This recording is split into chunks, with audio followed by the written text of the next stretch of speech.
जय जगन्नाथ सांग मैंने शुभ सकाल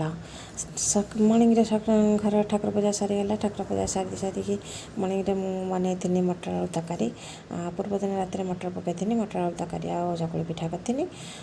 भौणी ता शशुर आसिक पहुँची गले फोन करते जे आसवाई से आसिक पहुँची गले जेहेतु तार शशुर आलू खाते से पटल आलू भजा और रोटी करी खाया दे सारापर मो भौणी आम दी जन बस खाई सारापर मु खराब खायापी प्रस्तुत करी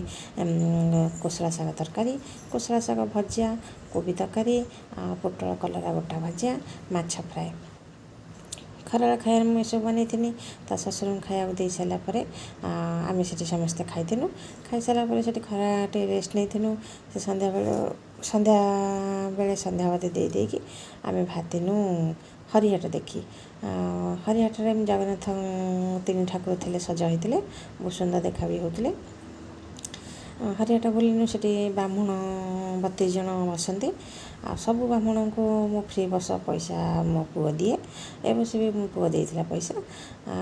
पुआ समस्त पैसा पकड़ नमस्कार करता से हरिहाट मेला बुला सारापर से प्रसाद होता अरुआ डालमा खाई आम घर को आसलु बहुत सारा लोक होते